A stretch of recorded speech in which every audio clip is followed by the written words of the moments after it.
Окей, здравейте, приятели! Днеска ще разгледаме продукта на Xiaomi, този инструмент за шлайфане. Сега ще му направим един анбоксинг, да видим какво съдържа той. Току-що го купих. Нямаше в интернет хубави ревюта и ще трябва да разчитам на интуицията си. Така че, let's go! Имаме някаква книжка тук. Общи предупреждения за безопасност, нас това много не вълнува. Не сме некадърни, ще внимаваме как го използваме. Така, тук има още едно нещо, което трябва да изрежем. И отваряме. Така, първото нещо, което ни посреща е кабелче USB-A към Type-C за зареждане. Да, няма да го отварям сега. Нас ни интересува ето това. Мърдаме кутиите и ето го, нямаме нищо друго, имаме някакви книжки вътре в кутията. Предполагам са инструкции как се използва, да. Тук са показани всичките накрайници, откъде се зарежда и снимка на кейса. Ето тук още малко по-подробно описание.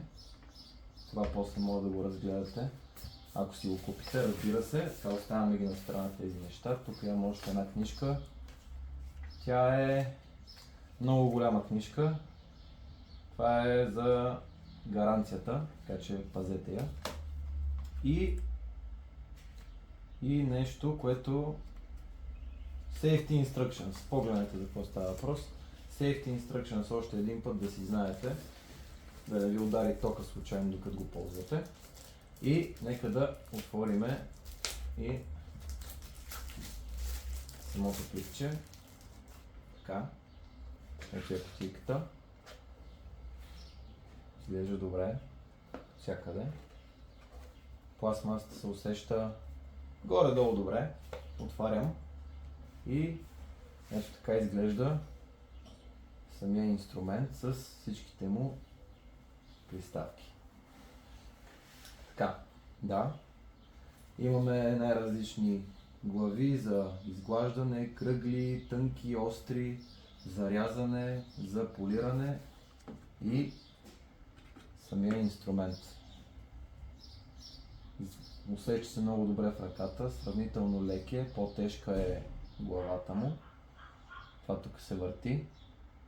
От тук се зарежда, има си някаква LED светлина, предполагам. Ще индикира нещо като го включим. Power копчето и отгоре има още нещо, което се върти, което не знам какво е. Така. Опитвам се в момента да разбера как да сложим някаква приставка и да го пробваме реално.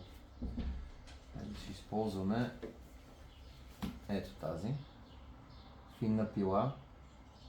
Така. Имаме тук показано на снимката, на китайски пише, но и на английски за щастие, Rotate the chunk must install remove accessories. Добре, значи поставяме, т.е. въртим го явно това в някаква посока. Аха. Въртим ли го, не го ли въртиме? Как да преценя? Ага, трябва да хванете долната част и горната част се отваря, съответно с нея стягате. Или трябва да я махнем напълно. Нямам представа къде ми отида. Ето го. Така, да, махате горната част, слагате приставката и предполагам след това само завинтваме от горния край. И стягаме, държиме или не стягаме. Май не стягаме. Няма нужда да стягате, защото когато завинтите горната капачка, тя притиска металните пластини отвътре и те държат на крайника на място. Така.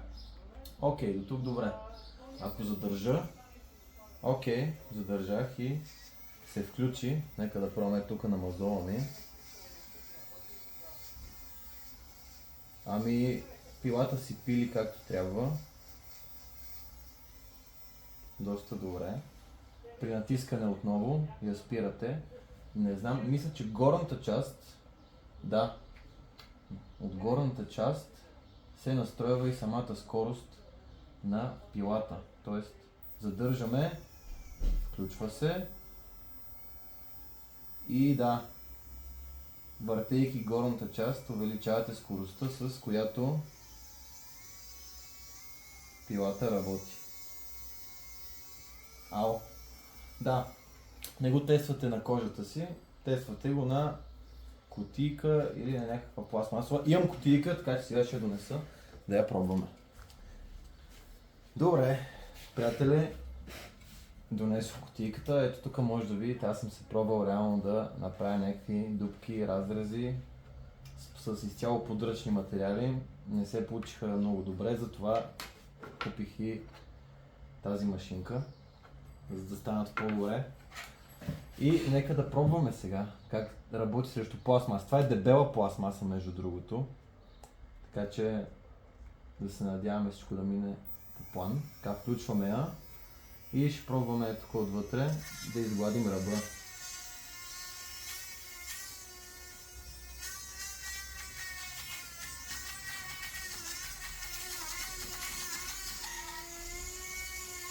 И между другото, изненадващо доста добре дълбае.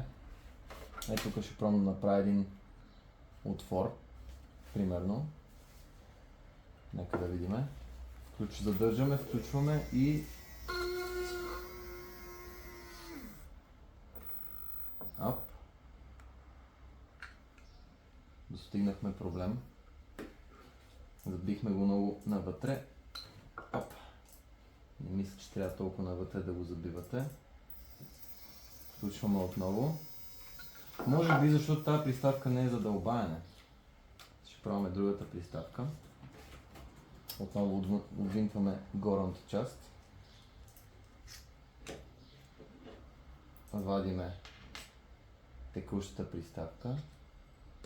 И нека да използваме ето тази.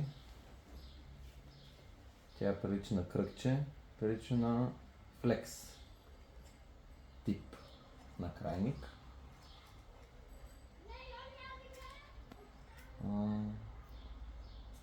Да, първо вкараме от тук, после тук. Малко интересно сглобяването. Но нека да видим как ще се представи сега.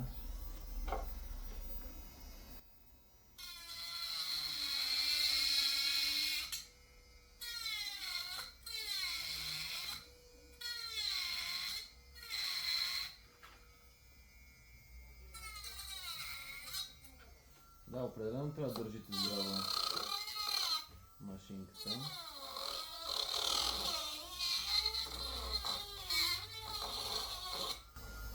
Но сравнително добре се представя. Нещо оборотите й намаляха, предполагам не е заредена на макс. Но както казах, това е много дебела пластмаса и ще трябва да видим с коя приставка ще го пробиеме, но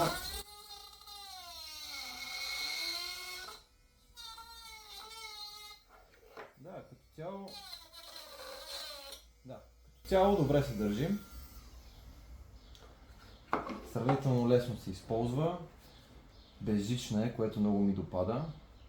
Трябва да я държите много здраво, защото може да се отплесне и да се порежете. Така че това трябва да го имате на предвид. И това е като цяло. Има най-различни други приставки, както споменах. Има меки накрайници, те са по-скоро за полиране. Има малко по-груби. Тези тук са най-грубите. Те са по-скоро като пили. Тези вече съответно лека по лека да изглаждате ръбовете, които създавате. Това е четка, не е трион. Аз си мислех, че е трион. Имаме съвсем малка бургия. И това общо взето идва в комплекта. Машинката, накрайниците, кабела за зареждане Type-C. Предполагам може да се използва и на зарядно. Може да го зареждате с зарядното на телефона си. Така че много приличен продукт. Доволен съм от него. Ще го тествам в реална среда и в реална употреба и ще напиша най-вероятно в коментарите, ако имам някакви забележки към него, как се държи батерията, колко време мога да работя с него без да спира. И да, това беше, как се казваше?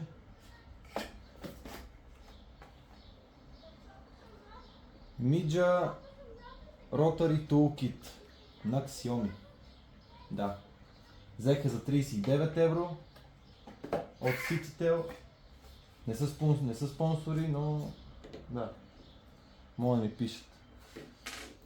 И така. Това е. Благодаря, че гледахте. До скоро.